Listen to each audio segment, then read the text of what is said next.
All right, let's talk about something that's running behind the scenes on almost every website and app you use, but you probably never think about it. We're talking about the rate limiter. It's basically the silent guardian, the digital bouncer of the internet, making sure everything stays up and running smoothly. So let's just dive right in. You know that moment, right? You're frantically refreshing a page, trying to buy concert tickets, or maybe you're a developer hitting an API and bam, you get hit with that 429 too many requests error. So frustrating. Well, that's actually a rate limiter doing its job. And by the end of this, you're going to see why that annoying message is actually a really, really good thing. So why even bother with these digital bouncers? Well, there are a few huge reasons. First off, they're your main defense against what are called denial of service or DOS attacks. You know, when someone tries to just flood a service with a fire hose of traffic to take it down. Rate limiters stop that cold. They also help companies save a ton of money by putting a cap on how many times they call out to expensive third-party APIs. And maybe most importantly, they just keep the servers from catching on fire, metaphorically speaking. They prevent overload, so the service actually stays up and running for all the legitimate users, like you. Okay, so here's the game plan for today.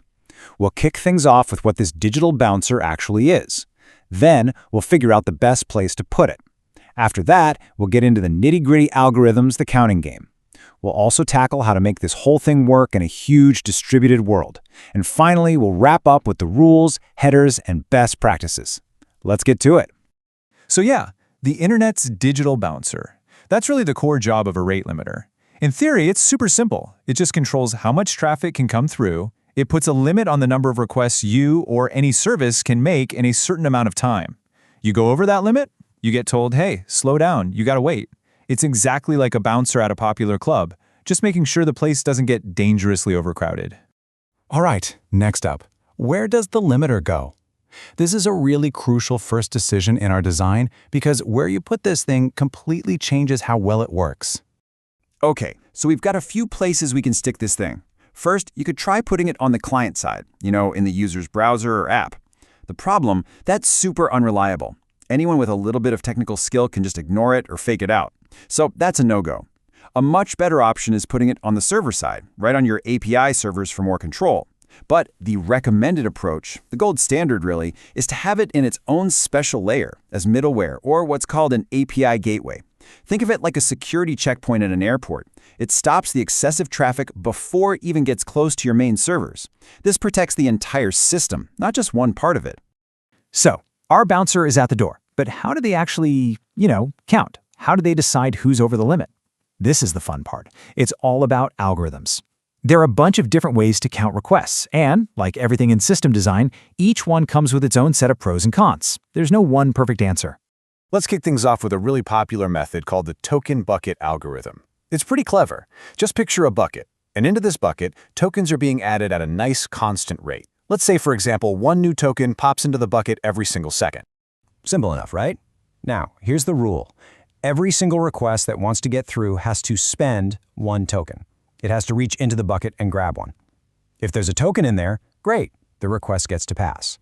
If not, well, we'll get to that. This is awesome because it naturally allows for bursts. Think about it. If you haven't made any requests for a minute, your bucket is probably full of tokens. So you can suddenly send a whole bunch of requests at once and they'll all get through.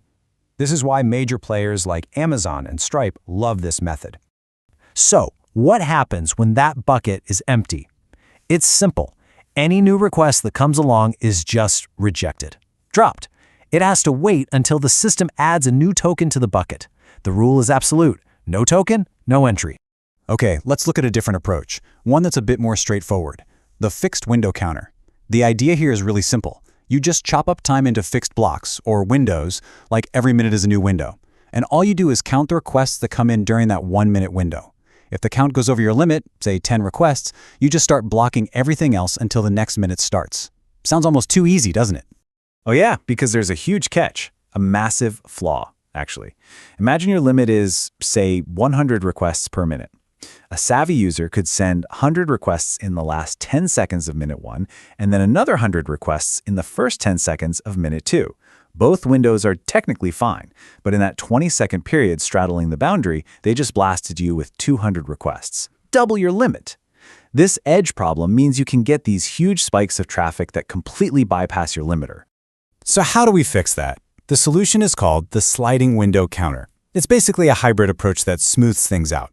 It looks at the current window, but it also takes into account a weighted count from the previous window. It's kind of like a rolling average.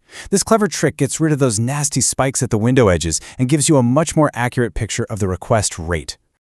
Okay, let's quickly recap the trade-offs here. The token bucket, it's awesome for handling those natural bursts in traffic, and it's pretty light on memory. But figuring out the right bucket size and refill rate can be a bit of an art. The fixed window, super easy to understand and also memory efficient, but it's got that killer flaw at the window edges. And the sliding window, it fixes that flaw, smoothing everything out, but it's definitely a bit more complicated to set up. See? No single best algorithm. It's all about picking the right tool for the job you're trying to do. All right, Section 4, surviving a distributed world. Because let's be real, these algorithms are great in theory on one machine, but modern services don't run on one machine. They run on hundreds, maybe thousands, of servers all over the world. So the million-dollar question becomes, how do you get all of those servers to agree on a single, accurate count? This is where things get really interesting. This setup introduces a classic computer science problem called a race condition. Picture this. 2 requests from the same user hit 2 different servers at the exact same millisecond. Server A checks the count. It's at 99 and the limit is 100. So it says, cool, you can pass. At the same time, server B checks the count. It also sees 99. So it also says, yep, you're good. They both let the request through and then update the count. The final count should be 101, but because they were in a race, the system might only record 100. We've just let an extra request sneak past our defenses. So how do you solve that race? The answer is synchronization. You need a single source of truth. Instead of every server trying to keep its own score, they all check in with one central super fast database.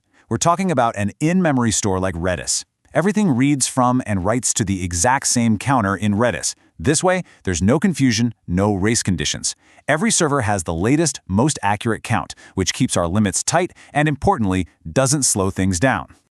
Okay, moving on to the final stretch. Rules, headers, and best practices. We've built the machine, but now we have to actually configure it, set the rules of the game. And, just as important, we need to be transparent and communicate those rules to everyone using our system. And the rules themselves, they aren't buried in some complex code. They're usually written in a straightforward configuration file. Take this example from Lyft. It's super clear, right? It just says, hey, for marketing messages, we're setting a limit of 5 per day. That's it. It's easy for a human to read, understand, and change if needed. But how does your app or your code know about these rules? Well, the system communicates back using special HTTP headers in every response. It's like a running tally. X-rate limit tells you what the maximum is. X-rate limit remaining tells you how many shots you have left in the current window. And if you do get throttled, the server will often send X-rate limit retry after, which is incredibly helpful. It literally tells you, hey, wait 30 seconds before you try again. It's all about being a good, predictable partner to the developers using your API. And that brings us to the client side. If you're a developer building something that uses an API, you can be a good citizen and make your own life easier. First, use caching. Don't ask for the same data 1,000 times if you don't have to. Second, actually read the docs and understand the limits. And if you do get blocked, please don't just immediately try again in a loop. That's called hammering the server. Instead, build in some smart retry logic with a backoff time. And of course, make sure your code can gracefully handle that 429 error when it happens. So there you have it. We've designed our digital bouncer, we've given them a counting method, and we've laid out all the rules. We know how to limit requests per user or per IP address, but that leaves us with one final, pretty deep question, doesn't it? In this huge anonymous ocean of internet traffic, how does the server even know who you are in the first place? How does it identify you to even begin counting?